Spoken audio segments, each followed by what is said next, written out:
اس جگہ پر جہت اللہ ہی مراد ہے، جہت اللہ، اور یہ اس سے یہ نہیں وہ ثابت کرنا چاہتے کہ اللہ تعالیٰ کا چہرہ ہے ہی نہیں، چونکہ دوسری نصوص ہے نا وہاں وہ چہرہ مراد لیتے ہیں، لیکن خاص طور پہ اس آیت میں وہ جہت اور سمت مراد لیتے ہیں۔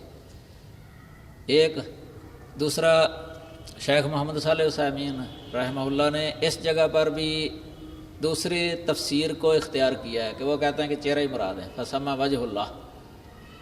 تو یہ صرف مراد لینے میں ہے، یا یہ مراد ہے یا وہ مراد ہے، اس میں ویسے کوئی حرج نہیں ہوتا۔ حرج اس صورت میں ہے کہ اگر چہرے کی ویسے ہی نفی کر دے کوئی، کہ قرآن میں جہاں جہاں بھی لفظ آیا ہے نا تو کسی جگہ پر بھی چہرہ مراد نہیں ہے، تو یہ غلط ہے۔ مطلب وہ صرف اس آیت کے بارے میں ہے کہ اس جگہ پر، یہ ایک دفعہ مناظرے میں بھی پیش کی گئی تھی شیخ الاسلام کے سامنے، تو انہوں نے امام شافعی کے قول کو ترجیح دی تھی انہوں نے اس مناظرے کے اندر۔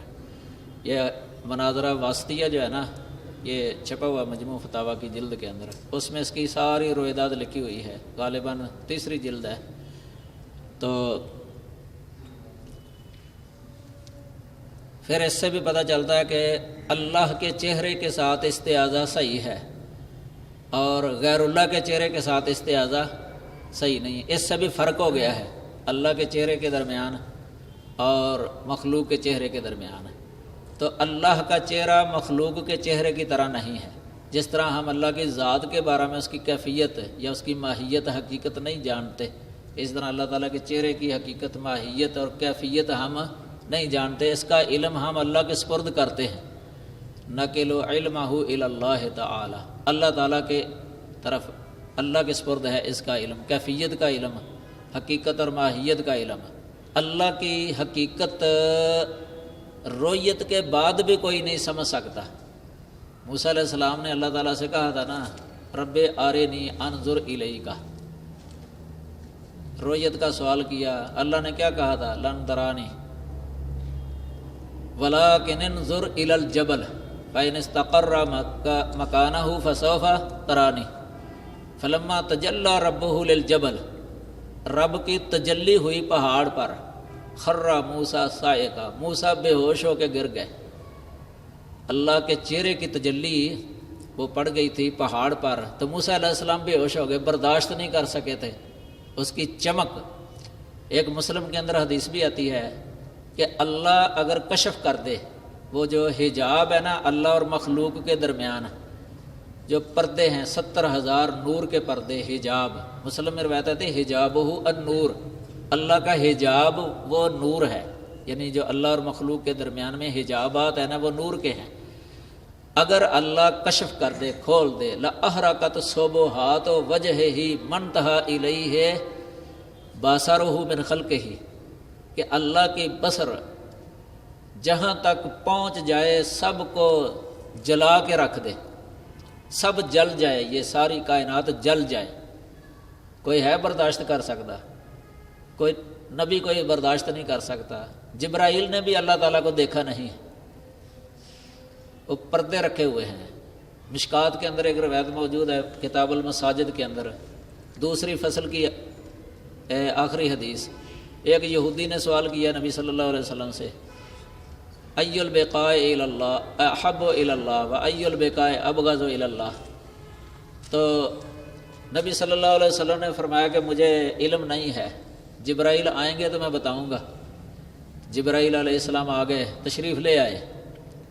نبی صلی اللہ علیہ وسلم نے جبرائیل سے سوال کیا، یہودی ادھر ہی بیٹھا ہوا تھا، عالم تھا ان کا کوئی، تو جبرائیل کہنے لگے مجھے بھی پتہ نہیں ہے کہ اللہ کے نزدیک سب سے زیادہ محبوب جگہ کون سی ہے اور سب سے زیادہ مبغوض جگہ کون سی ہے، مجھے نہیں پتہ، میں پوچھ کے آتا ہوں۔ جبرائیل چلے گئے، اللہ تعالیٰ سے پوچھا، اللہ نے جواب دیا۔ تو جب جبرائیل آئے نبی صلی اللہ علیہ وسلم کے پاس تو جواب بتانے سے پہلے تمہیدی طور پر ایک بات ذکر کی کہ اے محمد صلی اللہ علیہ وسلم، انی دنوت من ربی دنوا ما دنوت قبلہ، کہ آج میں اپنے رب سے اتنا قریب ہوا ہوں جتنا قریب اس سے پہلے کبھی نہیں ہوا تھا، کہ میرے اور رب کے درمیان وہ حجاب ہی رہ گیا تھا، یعنی وہ نور کے پردے وہی رہ گئے تھے، اتنا قریب ہو گیا تھا میں آج۔ تو میں نے وہاں جا کے اللہ تعالیٰ سے سوال کیا تو اللہ تعالیٰ نے یہ جواب دیا ہے کہ احب البقاء الی اللہ مساجدھا وابغض البقاء الی اللہ اسواقھا، کہ اللہ کے نزدیک سب سے زیادہ محبوب جگہ مسجدیں ہیں اور سب سے زیادہ مبغوض اور بری جگہیں وہ بازار ہیں۔ یہ حدیث اس سے پتہ چلتا ہے کہ جبرائیل نے اللہ کو نہیں دیکھا، جبرائیل علیہ السلام نے، حالانکہ سب سے زیادہ مقرب فرشتے ہیں، مطاع ہیں، مطاع ثم امین، وہاں ان کی اطاعت کی جاتی ہے عالم ملائکہ کے اندر، عالم الملائکہ کے اندر بات مانی جاتی ہے جبرائیل کی، فرشتوں کے اندر سردار ہیں سارے فرشتوں کے، امانت دار ہیں، سب سے زیادہ مرتبہ مقام جبرائیل علیہ السلام کا ہے فرشتوں کے اندر، صاحب وحی۔ تو انہوں نے اللہ تعالیٰ کو نہیں دیکھا۔ یہ رؤیت باری تعالیٰ کا مسئلہ آگے آنے والا ہے، بخاری کے اندر ہے، یہ علیحدہ ایک مضمون ہے مستقل۔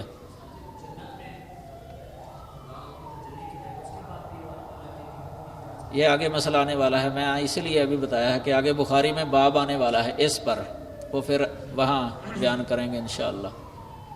تو یہ اللہ وحدہ لا شریک نے اپنے چہرے کا ذکر کیا ہے جو اتنی جلالت والا ہے کہ کوئی رؤیت جو ہے نا بندے کی استطاعت سے باہر ہے کہ اس کو دیکھ سکے صاف۔ یہ دنیا کے اندر ایسے ہی ہے، قیامت والے دن تو اللہ تعالیٰ، کیونکہ ان اللہ علی کل شیء قدیر ہے نا، تو وہ تو بعد میں باب آ جائے گا۔ تو کیا ہے دنیا کے اندر اس طرح کا چہرہ کسی کا؟ یہ اسی سے پتہ چلتا ہے کہ اللہ کا چہرہ بے مثل ہے، بے مثل ہے۔ وَيَبْقَى وَجْهُ رَبِّكَ ذُو الْجَلَالِ وَالْإِكْرَامِ، یہ بقا بھی اس کے لیے ہے، اس سے بھی مثلیت کی نفی ہو گئی کیونکہ دوسروں کے لیے بقا نہیں، اور ذو الجلال بھی ہے وہ، اس سے بھی مثلیت کی نفی ہوگی، اور ذو الاکرام بھی ہے وہ، اس سے بھی دوسروں کی نفی ہو جاتی ہے۔ تو اللہ وحدہ لا شریک وہ عظیم ذو الجلال والاکرام چہرے والا ہے۔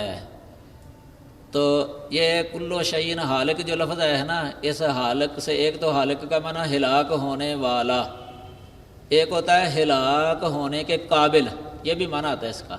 اس کا معنی یہ ہے کہ ہر شے ہلاک ہونے کے قابل ہے، اور اس کو یہ لازم نہیں ہے کہ واقعتاً ہلاک بھی ہو جائے گی۔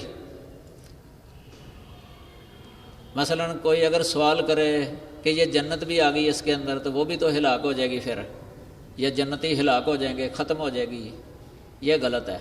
چونکہ حالق کا معنی یہ نہیں ہے کہ واقعتاً بالفعل ہلاک ہونے والے، بلکہ حالق کا اس جگہ پر یہ معنی ہے قابل للہلاک، ہلاکت کے قابل۔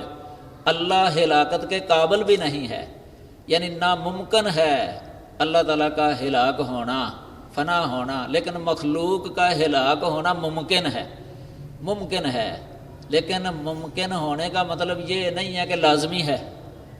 اس لیے جنت کے لیے یہ تو احادیث سے پتہ چلتا ہے خلود، خلود خالدین فیہا، اور نار کے لیے بھی ہے۔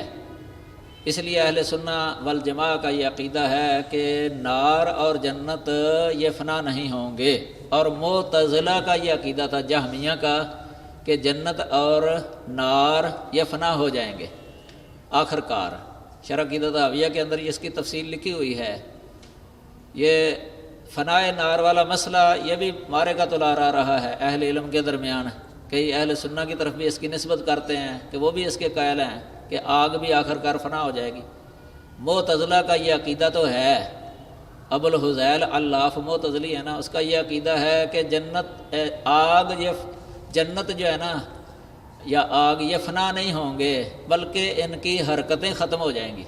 یعنی جنت جو پھل کھا رہے ہیں، مثلا چل پھر رہے ہیں، ملاقاتیں کر رہے ہیں، یہ سب ختم ہو جائے گا اچانک ہی، بس غیر متحرک ہو جائیں گے۔ ان کا یہ عقیدہ تھا۔ حافظ ابن قیم رحمہ اللہ نے قصیدہ نونیہ کے اندر ایک شعر بنائے ہیں نا، تو اس کے اندر ایک شعر، اس کا مطلب یہ ہے کہ کتنی عجیب بات کی ہے اس نے۔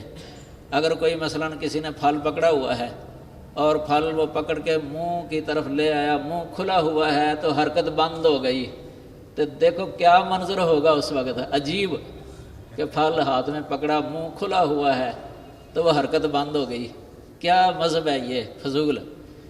تو اس طرح کہا کہ اگر مثلا کوئی زوجین ہیں وہ ملامسہ کر رہے ہیں، اس حالت کے اندر حرکت بند ہوگی تو کیا اسی طرح ہی رہیں گے وہ جتنا پتھروں کے ہوتے ہیں؟ یہ بہت رد کیا بڑی تفصیل کے ساتھ انہوں نے ان کا، یہ بڑا غلط عقیدہ ہے یہ، فنائے نار والا بھی اور فنائے جنت والا بھی، ان کے لیے بقا ہے، ان کے لیے بقا یعنی ممکن ہے لیکن لازمی نہیں ہے نا۔ تو مطلب جن کے بارے میں اللہ نے خبر دی ہے نا کہ وہ فنا ہو جائیں گے، وہ آگے اس کے اندر جن کے بارے میں اللہ نے خبر دے دی ہے کہ بقا ان کے لیے ہے، وہ باقی رہیں گے۔ تو یہ جو یب کا وجہ رب کا ذوالجلال جو کہا گیا ہے نا، اس سے مراد ہے کہ وہ قابل للہلاک نہیں ہے، یعنی ممکن ہی نہیں ہے اس کے لیے، یہ وصف ہو ہی نہیں سکتا۔ مخلوق کے لیے ممکن ہے لیکن کیا واقعتاً ہو بھی جائے گا؟ کیونکہ جو ممکن ہوتا ہے نا اس کا وقوع ضروری نہیں ہوتا کہ ہو بھی جائے، لازمی نہیں ہوتا، وہ ممکن کی حد تک ہی رہتا ہے۔ اس لیے تو کہا جاتا نا اللہ تعالیٰ کا ایک نام ہے الآخر والاول والآخر والظاہر والباطن۔ آخر کی کیا تفسیر ہے؟ الذی لیس بعدہ شیء، کہ جس کے بعد کوئی شے نہیں، یعنی اللہ ہی ہے ابدی ذات، کہ جب بھی آپ مقدر کریں نا ہونا اللہ ہی ہے، اللہ ہمیشہ، مخلوق اس سے پہلے ہی پیچھے۔ تو اس سے یہ نہیں لازم آتا کہ مخلوق جو ہے نا وہ اللہ پھر ختم کر دے گا۔ یہ بعض اہل سنہ کا بھی عقیدہ ہے، فنائے نار کے بارے میں ہے وہ، لیکن یہ تھوڑے ہیں۔ شرح عقیدہ طحاویہ کے اندر اس کی کافی تفصیل لکھی ہوئی ہے، بعض صحابہ کرام کے نام بھی اس کے اندر لکھے ہوئے ہیں، حضرت عمر کا نام لکھا ہوا ہے، لیکن صحابہ کرام سے صحیح سندوں سے یہ ثابت نہیں ہے۔ بعض نے شیخ الاسلام کی طرف بھی اس کی نسبت کی ہوئی ہے کہ وہ فنائے نار کے قائل تھے، لیکن مجموع فتاوی کے اندر کئی ایسے مقامات ہیں جہاں انہوں نے اس کی تردید کی ہوئی ہے، بقائے نار کے وہ قائل ہیں، یہی صحیح ہے۔ حافظ ابن قیم کی طرف بھی کئیوں نے نسبت کی ہوئی ہے کہ وہ بھی اس کے قائل ہیں فنائے نار کے، لیکن یہ بھی صحیح نہیں ہے۔ انہوں نے اس کی تفصیلات لکھی ہوئی، مفتاح دار سعادہ کے اندر کافی بسط سے باس لکھی ہوئی ہے، اور ان کا اپنا یہی ہے کہ ترجیح اسی کو ہی ہے، فنائے نار نہیں ہے، بقائے نار ہے۔ قرآن مجید کے اندر چونکہ اس کی نصوص جو ہے نا وہ زیادہ ہیں، یعنی صریح ہیں، باقی جو دوسری نصوص پیش کرتے ہیں نا وہ احتمالی ہیں، احتمالی ایک طرف ہوں دلیلیں اور ایک طرف جو ہے نا وہ صریح ہوں، تو صریح مقدم ہوتا ہے احتمالی سے، یہ بھی قاعدہ ہے۔ جس طرح مفصل مجمل پر مقدم ہوتا ہے نا، اصول فقہ کی کتابوں میں ہے یہ مسئلہ، اس طرح محکم جو ہے نا متشابہ سے مقدم، تو مجمل مبین سے مقدم نہیں ہوتا، بلکہ مبین جو ہے نا یہ مجمل سے مقدم ہوتا ہے۔ تو بہرحال اللہ وحدہ لا شریک کی ذات جو ہے نا یہ اس سے منزہ اور پاک ہے، یعنی ہلاک ہونے سے، یہی مطلب اس کا کل شیء ہالک الا وجہہ۔ تو اللہ وحدہ لا شریک بڑا با کمال ہے، بہت با کمال، تو اس کے چہرے کی مثل کسی کا چہرہ نہیں ہے۔ آگے ایک اور وصف کا بیان کیا گیا ہے، باب قولہ ولتصنع علی عینی، یہ عین صفت عین اللہ وحدہ لا شریک کے لیے ہے۔ ادھر میں نے حافظ ابن قیم رحمہ اللہ کا ایک قول نقل کیا ہے، یہ کل شیء ہالک ہے نا الا وجہہ، اس کے بارے میں وہ فرماتے ہیں کہ اس میں اللہ تعالیٰ نے خبر دی ہے ہمیں اس بات کی کہ اللہ وہ الدائم الباقی الحی القیوم الذی تموت الخلائق ولا یموت۔ یہ کل شیء ہالک الا وجہہ کی تفسیر میں انہوں نے لکھا ہے کہ اللہ ہی ہمیشہ دائمی اور باقی رہنے والا، ہمیشہ زندہ، ہمیشہ قیوم، کہ ساری خلائق کو موت آ جائے گی، اس کو موت نہیں آئے گی۔ یہ موت کا آنا بھی جو ہے نا یہ ہلاک ہے۔ حضرت یوسف علیہ السلام کے بارے میں لفظ استعمال ہوا ہے حتی اذا ہلکا، حتی اذا ہلکا، اور یعقوب علیہ السلام کے بارے میں بھی ہے او تکون من الہالکین، ہلاکت۔ تو یہ موت کا آنا بھی ایک ہلاکت ہے، لیکن موت کے بعد جو ہے نا کیا فنا ہو جاتا ہے، یعنی معدوم ہو جاتا ہے؟ معدوم نہیں ہوتا، ایک حالت سے دوسری حالت میں بدل جاتا ہے، ایک حیات میں دوسری حیات میں بندہ چلا جاتا ہے۔ اس مسئلے میں تفصیل ہے ویسے، یہ حیات والا مسئلہ، موت کے بعد والی حیات۔ تو یہ موت جو ہے نا یہ عدم کا نام نہیں ہے کہ بالکل معدوم ہو گیا ہے، بلکہ یہ برزخی حیات جو ہے نا، ایک دنیاوی حیات، ایک برزخی حیات، ایک اخروی حیات، یہ حیاتیں ہیں۔ وہاں ایک اعتبار سے بندہ میت ہوتا ہے اور ایک اعتبار سے بندہ حی ہوتا ہے، وہاں یہ اعتباری فرق ہے۔ اگر دونوں اعتباروں سے اس کو حی کہیں یہ بھی غلط ہے، اگر دونوں اعتباروں سے اس کو میت کہیں یہ بھی غلط ہے۔ بے اعتبار میت ہے اور بے اعتبار حی ہے وہاں۔ تو یہ کتاب و سنت کے اندر اس کے دلائل موجود ہیں۔ تو بہرحال یہ اللہ وحدہ لا شریک کا یہ جو چہرہ ہے نا بے مثل ہے۔ بعض ویسے وجہ کی تعویل ملک کے ساتھ بھی کرتے ہیں، الا ملکہ، الا وجہہ، الا ملکہ، یہ تعویل سلف اچھی نہیں سمجھتے، یہ پسند نہیں سمجھتے اس جگہ پر۔ اگرچہ یہ بات ٹھیک ہے کہ اللہ کی ملک جو ہے نا، اللہ کی بادشاہی، یہ بھی ازلی ابدی ہے، اس کے لیے بھی بقا ہی بقا ہے، ازلیت اور ابدیت اس کے لیے بھی ہے، لیکن یہاں یہ مراد لینا یہ درست نہیں ہے اس جگہ پر۔ آگے یہ آیون لفظ استعمال کیا ہے اور عینی لفظ استعمال کیا ہے۔ یہ موسیٰ علیہ السلام سے اللہ تعالیٰ نے فرمایا تھا وَلِ تُصْنَعَ عَلَىٰ عَيْنِي، تُصْنَعَ بمعنی تُغَذَّىٰ، اور اس طرح نوح علیہ السلام کی کشتی کے بارے میں فرمایا تجری بِأَعْيُنِنَا۔ یہ ایک جگہ پر مفرد کا ذکر کیا گیا ہے اور ایک جگہ پر جمع کا ذکر کیا گیا ہے۔ تو یہ بھی اللہ وحدہ لا شریک کی کمال یعنی صفت ہے، صفت عین۔ البصیر بالبصر، یہ پہلے بھی بتایا ہے میں نے آپ کو کہ بصیر بالبصر، بصر کے ساتھ اللہ تعالیٰ دیکھنے والا ہے۔ اور یہ بصر اور عین یہ مثلیت نہیں ہے کہ ہماری آنکھ کی طرح ہو، یہ کسی لحاظ سے بھی جو ہے نا یہ تشبیہ ادھر نہیں ہے، بے مثل ہے کہ جس طرح اللہ تعالیٰ کا دیکھنا جو ہے نا، آنکھ کے ساتھ دیکھنا، بے یک وقت ساری کائنات کو دیکھنے والا ہے، ایک ذرہ بھی مخفی نہیں ہے۔ درختوں کے جتنے پتے ہیں بے یک وقت جو موجود ہوتے ہیں، پوری زمین پر جتنے درخت ہیں، اور جو ماضی کے اندر ہو چکے ہیں اور اتر چکے ہیں، نئے لگ چکے ہیں، اتر چکے ہیں، لگ چکے ہیں، اور آئندہ جو لگنے والے ہیں، اس طرح جتنے بھی حیوانات ہیں ان کے جو ابدان پر یا سروں پر جو بال ہوتے ہیں، انسانوں کے بھی داڑھی کے، سر کے بال، ایک ایک جو ہے نا اللہ تعالیٰ کو معلوم ہے، جتنے کٹے گئے ہیں اور جتنے اب ہیں جو آئندہ ہوں گے، اتنا محیط یعنی دیکھ رہا ہے اللہ تعالیٰ، ایک ایک کو دیکھ رہا ہے۔ یہ دیکھنے کے اندر بھی احاطہ ہے، جاننے کے اندر بھی احاطہ ہے، قدرت کے اندر بھی احاطہ ہے۔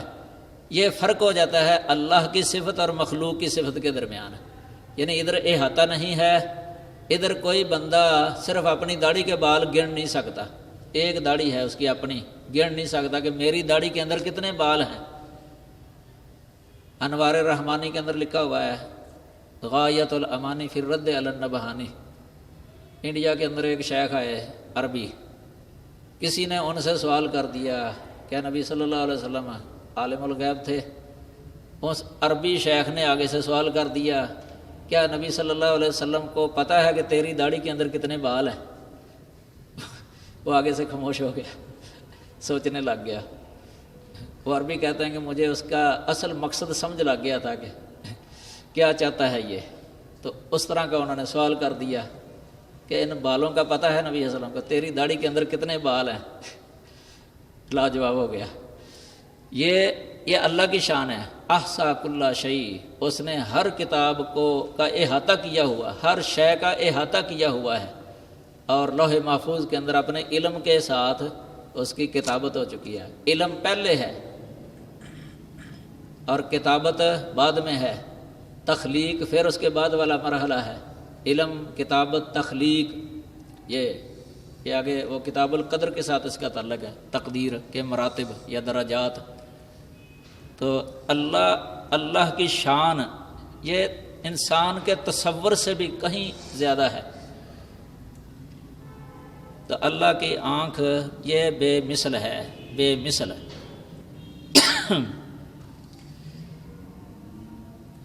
یہ جب کسی اسم کی مفرد کی طرف اضافت ہوتی ہے نا، وہاں ایک والا معنی نہیں آتا۔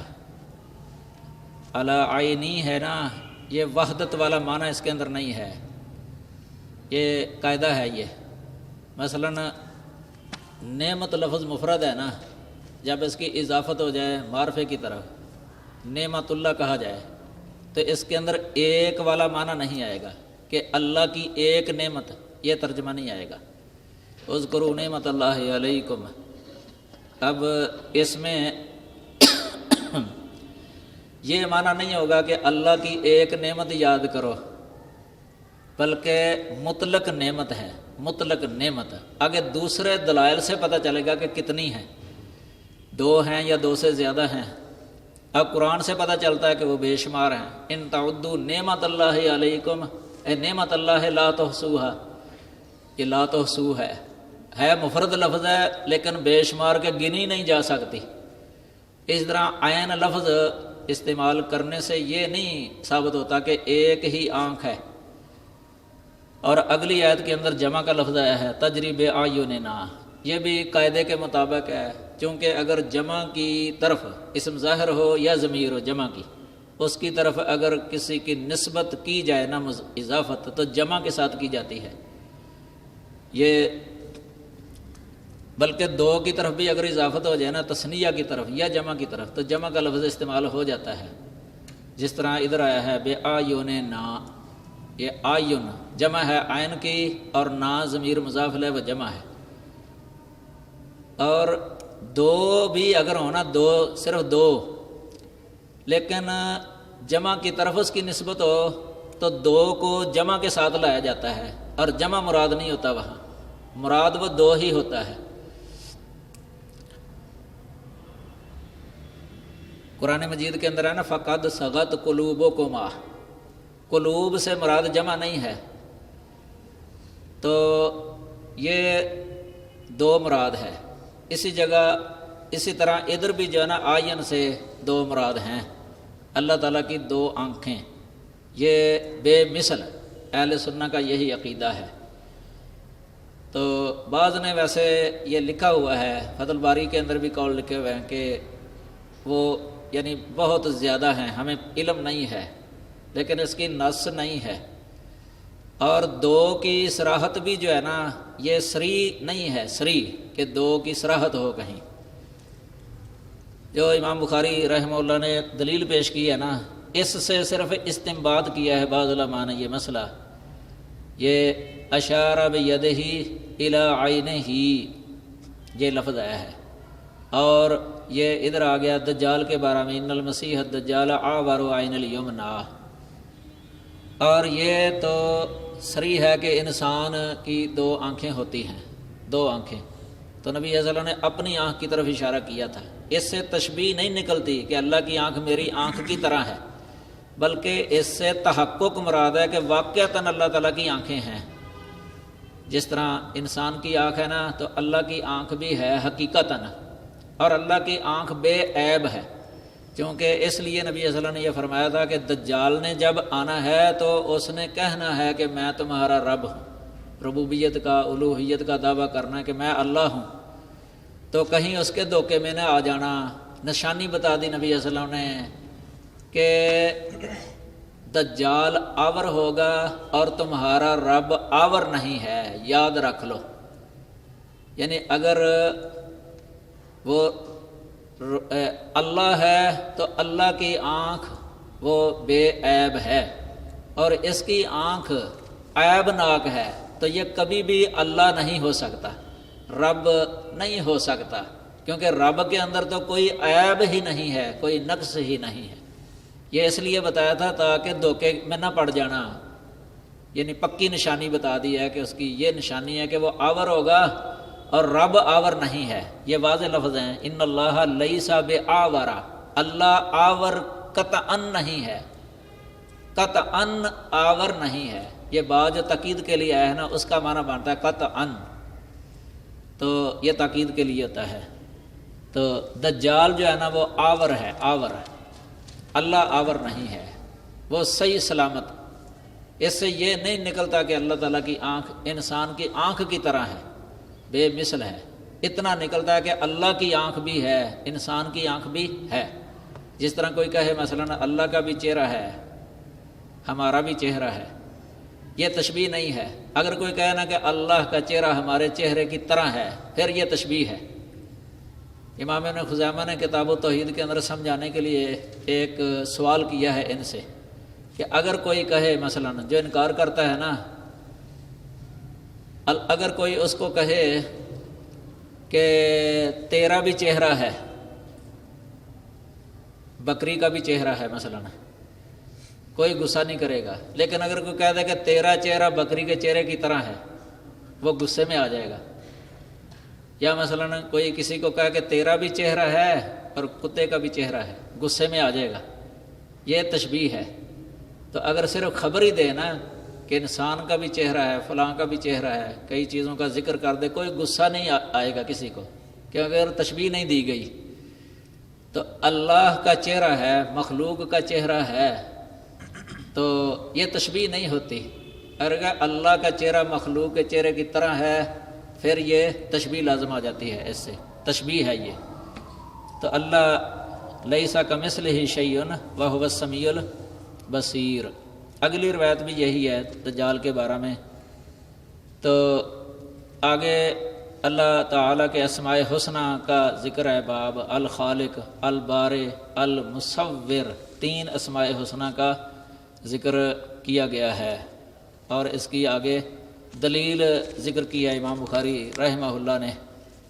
تو یہ خالق کا معنی ہے ویسے مبدع الاشیاء علی غیر مثال سابق، یہ پہلے میں نے بتایا تھا آپ کو کل بھی، یعنی کسی چیز کو ایجاد کرنے والا سابق مثال کے بغیر۔ اور باری کا معنی ہے موجد الاشیاء و مظہرها الی الوجود من اصل و من غیر اصل۔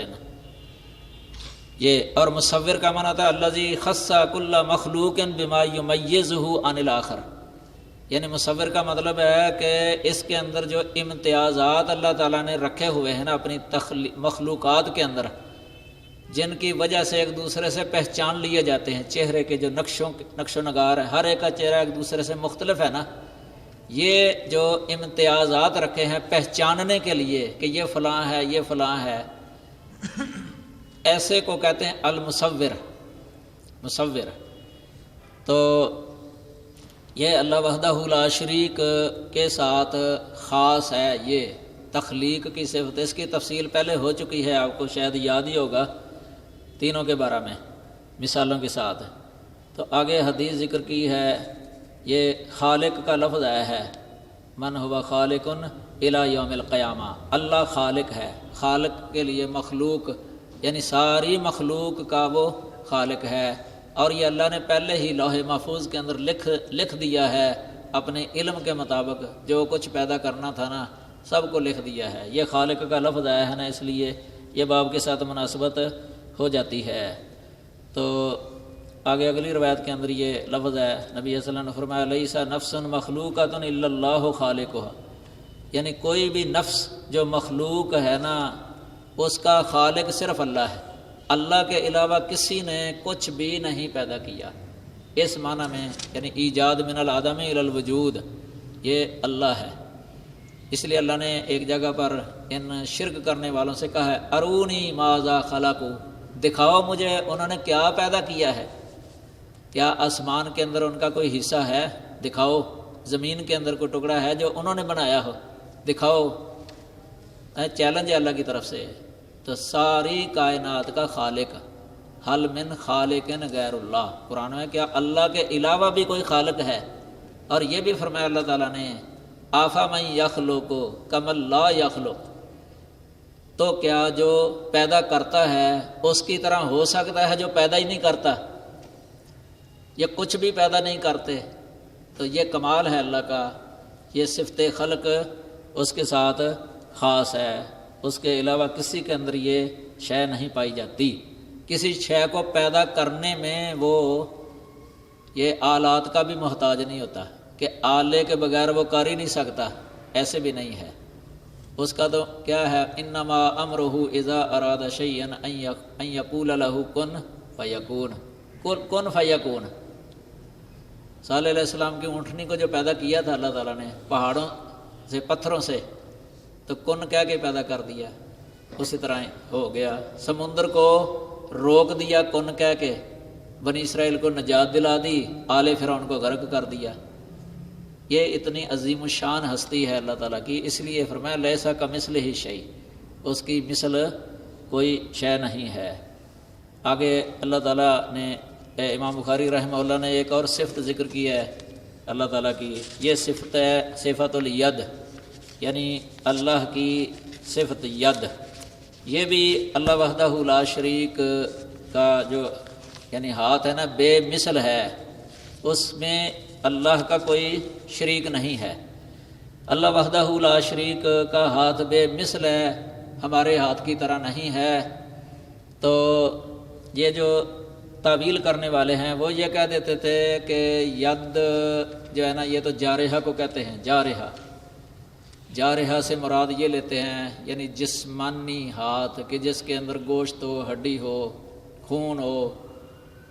تو یہ کل بتایا تھا میں نے، وہ رحمت کا معنی جو رقت قلبی کی تفصیل جو بتائی ہے نا، بیان ہی وہی بات ادھر بھی کرتے ہیں یہ۔ تو یہ خود پہلے یہ معنی مراد لے لیتے ہیں، اس لیے عثمان بن سعید یہ دارمی جو ہے نا رحمہ اللہ، کتاب الرد جو کتاب لکھی ہے انہوں نے علی الجہمیہ، اس میں لکھا ہوا ہے کہ یہ جو کہہ دیتے ہیں نا کہ یہ ید سے جارحہ مراد ہے، اور ہماری طرف نسبت کر دیتے ہیں اس کی کہ ہم جارحہ مراد لیتے ہیں، کہتے ہیں کہ یہ بالکل یعنی ہماری طرف اس کی غلط نسبت ہے، ہم یہ معنی مراد ہی نہیں لیتے، یعنی مخلوق والا جو ہاتھ ہے نا وہ ہے جارحہ، مخلوق کا ہاتھ جارحہ ہے، لیکن اللہ کا ہاتھ چونکہ بے مثل ہے تو اس کو جارحہ کہنا یہ غلط ہے، وہ اس کی شان کے لائق ہے۔ جس طرح اللہ کی ذات بے مثل ہے، اسی طرح اس کی ید یہ بھی بے مثل ہے۔ تو اللہ کا ہاتھ بے مثل، اس سے بھی پتہ چلتا ہے مثلا اللہ کے ہاتھ میں یہ سارے آسمان آ سکتے ہیں، بے مثل ہو گیا نہیں۔ والسماء مطویات بیمینہ والارض جمیعا قبضتہ یوم القیامہ، کہ ساری زمین اللہ کی مٹھی میں ہوگی قیامت والے دن۔ والسماوات مطویات بیمینہ، سارے آسمان اللہ کے دائیں ہاتھ میں لپٹے ہوئے ہوں گے۔ کیا کائنات میں کوئی ہاتھ ہے کسی کا جو جس کا یہ وصف ہو؟ کوئی نہیں ہے۔ اسی سے مثلیت کی نفی ہو جاتی ہے، وہ بے مثل ہے۔ اللہ اس طرح نہیں ہے جس طرح انسان ہے، کہ یہ جو کہہ دیتے ہیں کہ اللہ لازم آتا ہے کہ اللہ جسم ہو، یہ نہیں ہے۔ اس طرح جسم کا لفظ ہی نہیں آیا کتاب و سنت کے اندر۔ اللہ کی کیفیت جو ہے نا، ذات کی کیفیت کوئی بھی نہیں جانتا، اللہ کی صفات کی کیفیت بھی کوئی نہیں جانتا۔ بلکہ مسلم شریف کے اندر ایک حدیث آتی کلتا یدائے ربی یمین، کہ میرے رب کے دونوں ہاتھ دائیں ہیں، دائیں۔ اس سے مراد ہے کہ دونوں برکت والے ہیں، اللہ کے ہاتھ کمال برکت والے ہیں، برکت ہی برکت ہے، برکت ہی برکت ہے۔ تو یہ اللہ وحدہ لا شریک کی شان ہے۔ یہ جو تثنیہ آیا ہے نا لما خلقت بیدیہ، اس سے پتہ چلتا ہے کہ اللہ کے دو ہاتھ ہیں۔ اس کی یہاں طویل بھی نہیں ہو سکتی، مثلا ید کی طویل کرتے ہیں یا تو قدرت کے ساتھ یا پھر نعمت کے ساتھ، تو کیا یہاں کوئی معنی کر سکتا ہے لما خلقت بقدرتیہ یا لما خلقت بنعمتیہ؟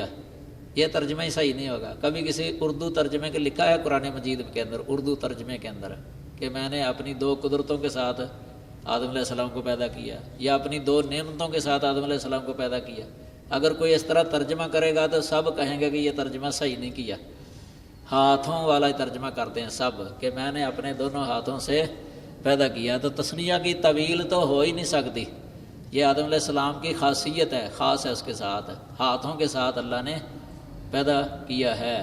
صورت یاسین کے اندر جو ہے نا لما عملت ایدینا انعامن، انعام کے لیے آیا ہے کہ ہمارے ہاتھوں نے جو عمل کیا، انعام یعنی جانوروں کو جو پیدا کیا، وہاں ایدی سے مراد جو ہے نا یہ ہاتھ نہیں ہے، ایدی سے مراد ہاتھ نہیں ہے، بلکہ جب اس طرح جمع کا لفظ آ جائے نا یہ ایدی، تو قرآن مجید کے اندر کئی جگہ پر یہ استعمال ہوا ہے ذوات کے لیے، بما قدمت ایدیکم، بما قدمت ایدیہم، مثلا یہودیوں کے بارے میں فرمایا ہے کہ یہودیوں کے ہاتھوں نے جو آگے بھیجا ہے، یہ یہودیوں نے آگے بھیجا یہ مراد ہے، یہودیوں نے جو آگے بھیجا ہے وہاں یہ مراد ہے، اس لیے جمع کا لفظ وہاں آ جاتا ہے۔ ادھر بھی یہ ہے کہ جو ہم نے یعنی جانوروں کو جو پیدا کیا ہے ہم نے، تو جب تثنیہ کا آ جائے تو پھر یہ معنی مراد نہیں ہوتا۔ ایک فرق یہ بھی ہے، مثلا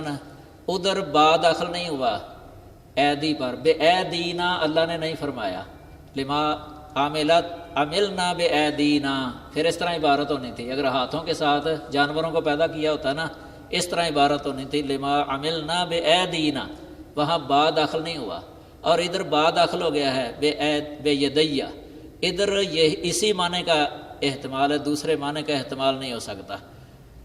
اور پھر اگر یہ سمجھا جائے کہ اس سے مراد قدرت ہی ہے تو پھر یہ آدم علیہ السلام کی خصوصیت بھی نہیں رہتی، پھر یہ عموم ہو جاتا ہے، عموم، حالانکہ یہ آدم کی خصوصیت ہے۔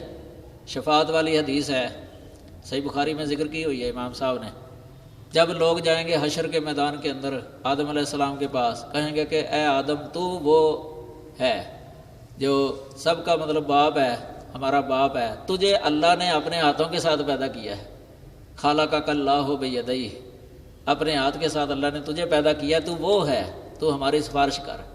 اب یہ لفظ کسی اور نبی کے لیے استعمال نہیں کریں گے، وہ نوح علیہ السلام کے پاس، ابراہیم علیہ السلام کے پاس، موسیٰ، عیسیٰ، کسی کے لیے بھی یہ لفظ نہیں استعمال کریں گے کہ اللہ نے تجھے اپنے ہاتھوں کے ساتھ پیدا کیا، تو ہی سفارش کر دے، صرف آدم کے ساتھ، کیونکہ ان کی یہ خصوصیت ہے آدم علیہ السلام کی۔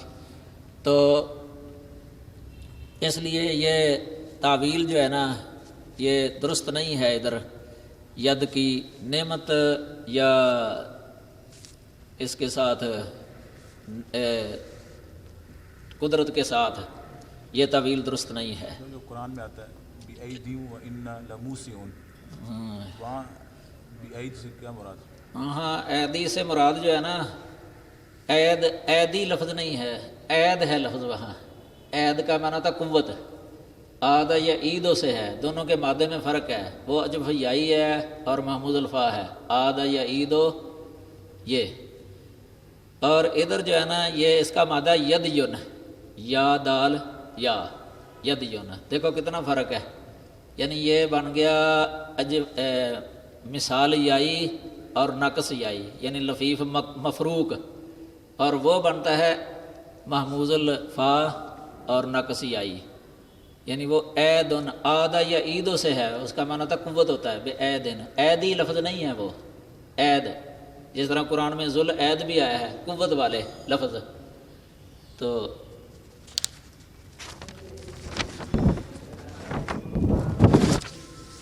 اچھا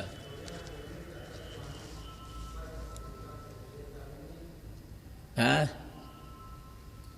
یہ یمین، ہاتھ کو جو یمین کہتے ہیں نا، یہ وصفی لفظ ہے، یہ وصف یعنی وصف پر دلالت کرنے، اس لیے انسان کے دائیں ہاتھ کو یمین کہتے ہیں کہ اللہ نے اس کے اندر برکت رکھی ہے۔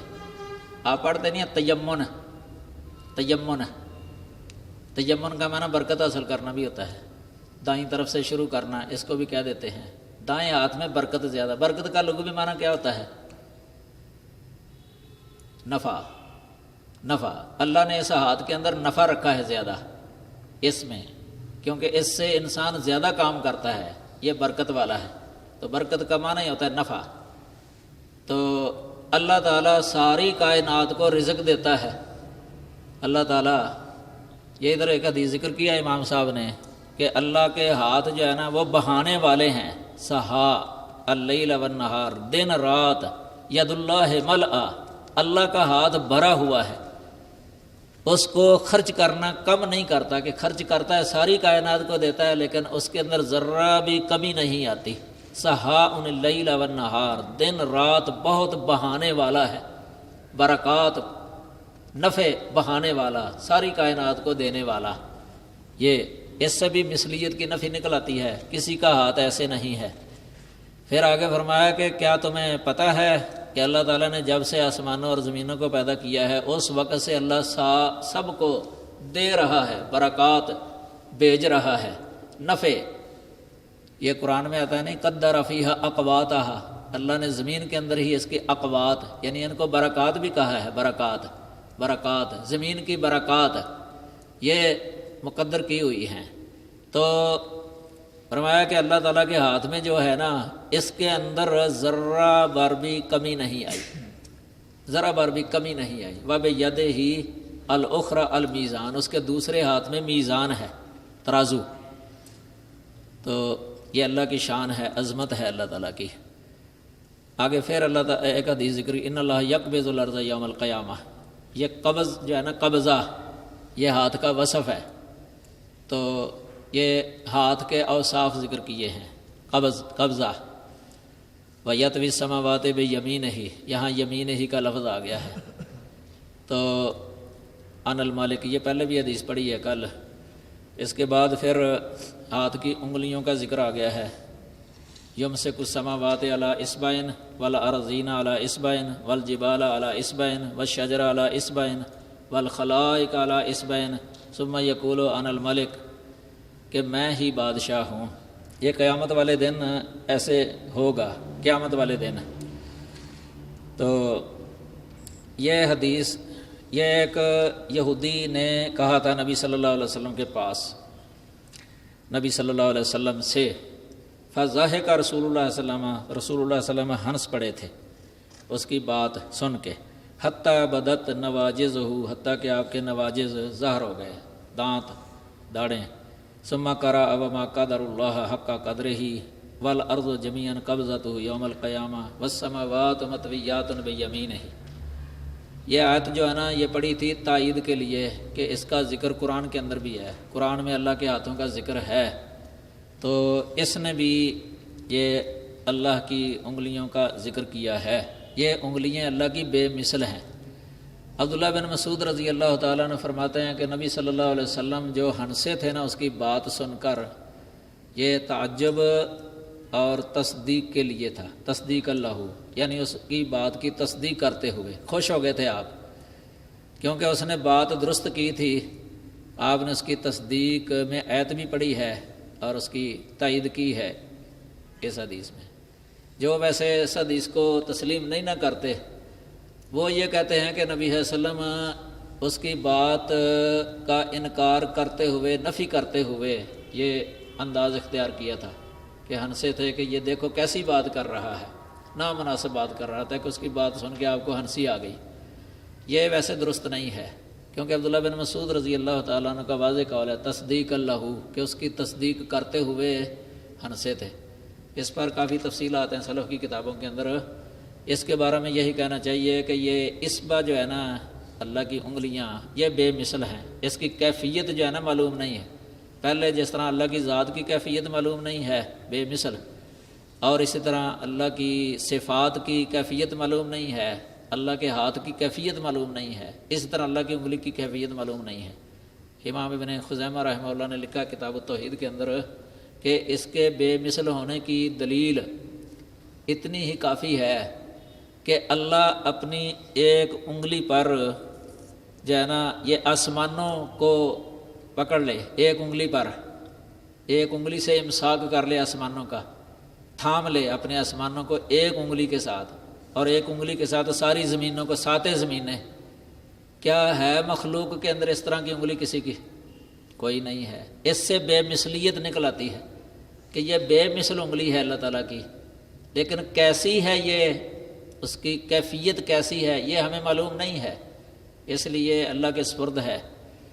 تو بعض ویسے علماء حدیث انہوں نے بھی جو ہے نا ان کو بھی غلطی لگی، امام خطابی ہے مثلا، انہوں نے اس حدیث کی نفی کی ہے، ادھر حاشیے میں لکھا ہوا ہے ساری تفصیل، اور بعد والے علماء کئی اس کی نفی نہیں کرتے، وہ تعویل کر لیتے ہیں، وہ جو پہلے میں نے بتائی ہے وہ یہ کہ نبی صلی اللہ علیہ وسلم اصل میں انکار کرنے کے لیے ہنسے تھے، حالانکہ حدیث کی صریح لفظ جو ہے نا تصدیق اللہ اس چیز کی کا رد کر رہا ہے۔ تو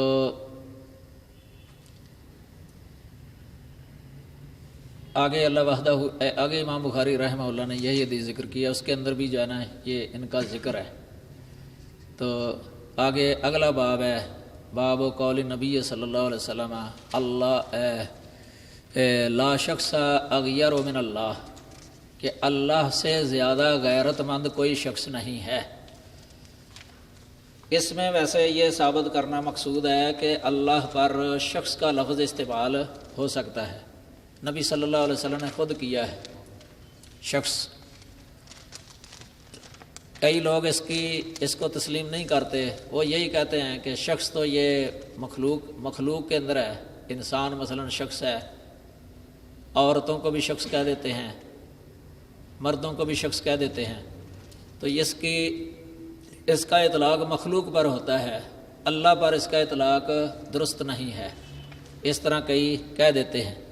لیکن امام بخاری رحمہ اللہ نے جو ہے نا یہ باب ذکر کر کے ان کے موقف کا رد کیا ہے کہ ہم اس میں بھی یہ کہیں گے کہ وہ بے مثل ہے، یعنی بے مثل۔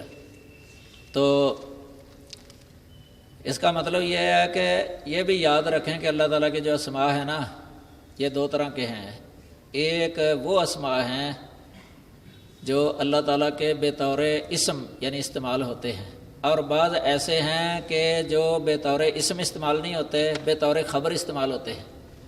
یہ بطور خبر استعمال ہو سکتا ہے، بطور اسم استعمال نہیں ہو سکتا ہے، اس لیے اس کو اسم باری تعالیٰ نہیں کہیں گے، شخص کو اسم باری تعالیٰ نہیں کہیں گے کہ یہ شخص اللہ کا نام ہے، ایسے نہیں کہیں گے۔ جس طرح حدیث ہے ان اللہ وطر یحب الوطر، اب وطر اللہ کا نام نہیں ہے۔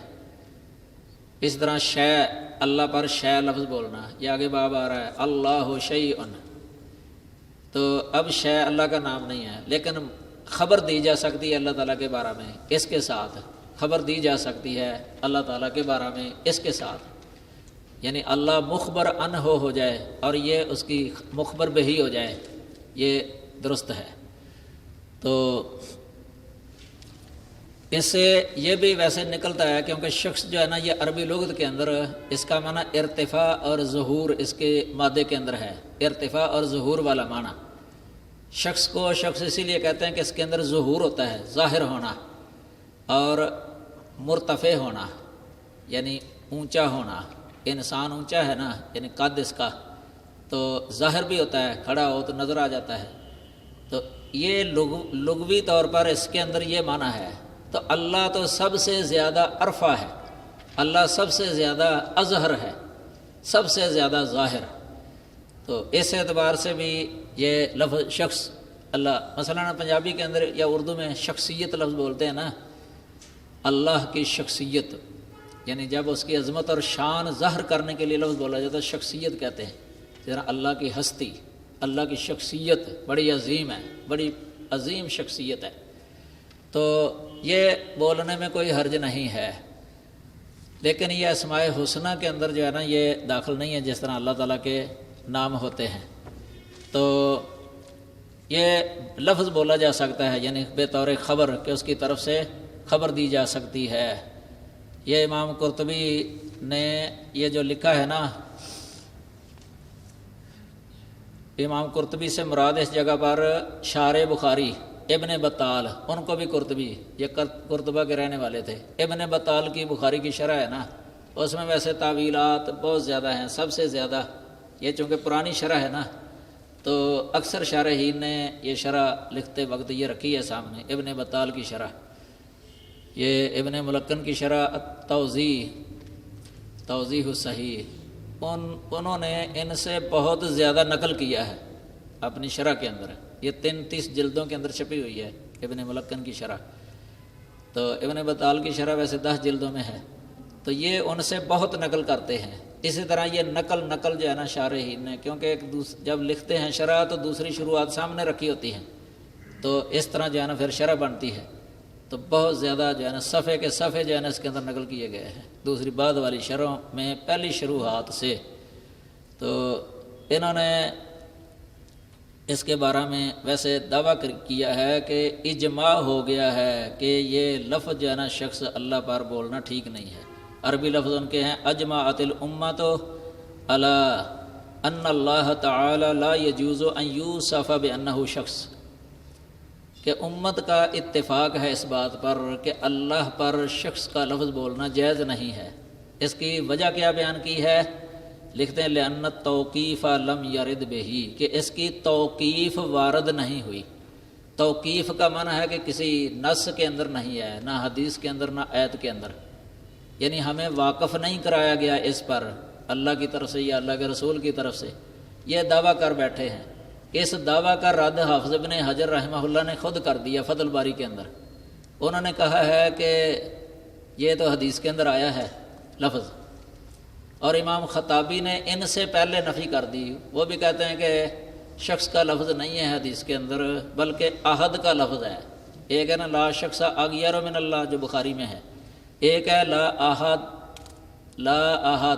اغیر من اللہ ہے، یعنی اللہ سے زیادہ غیرت مند کوئی نہیں. احد لفظ کے ساتھ وہ صحیح سمجھتے ہیں امام خطابی اس حدیث کو. وہ کہتے ہیں کہ شخص کا لفظ جو ہے نا یہ نہیں ہے حدیث کے اندر. حافظ ابن حجر رحمہ اللہ نے لکھا ہے کہ ایسے معلوم ہوتا ہے کہ جس طرح امام خطابی کی نظر مسلم شریف کی طرف نہیں گئی.